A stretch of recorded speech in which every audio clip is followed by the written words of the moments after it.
legs pumping for gold medal winning propulsion.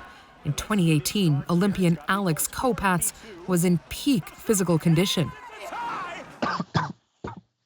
Today, the bobsled champion struggles to breathe in a London, Ontario COVID ward. Now that I'm hooked up to oxygen, I have hope again.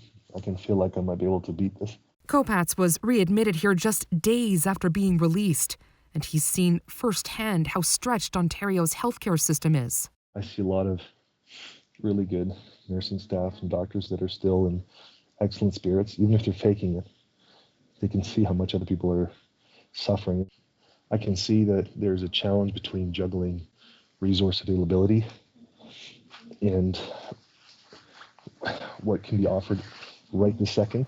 That challenge increasingly affecting non-COVID patients. We have shifted into what we're calling a crisis standard of care.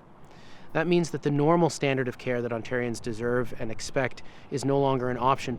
Toronto surgeon Dr. Shadi Ashamala would normally be operating on cancer patients right now. Because of the pressures of COVID on the system, he's had to tell them he can't book their surgeries. Everybody needs to know that there are patients out there who should be having their cancers removed that are sitting with their cancers in their body, waiting patiently to have them taken out. We need to know the gravity of what's happening. In Alberta, in the midst of its own ascending third wave, this admission of defeat from the Minister of Health. It was a race between the vaccines and the variants. The variants have won. BC officials hope new restrictions on travel within the province will keep the virus contained and people out of hospital.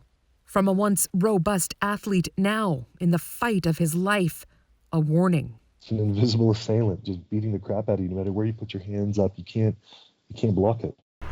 So, Katie, we just heard Dr. Ashamala describe a crisis in the standard of care. Explain for us what that means for patients. Well, what that means is if, say, a woman in Toronto finds a lump in her breast, usually there's a preferred time period. Doctors want to get that person in the OR. Dr. Ashamala works in colorectal cancers.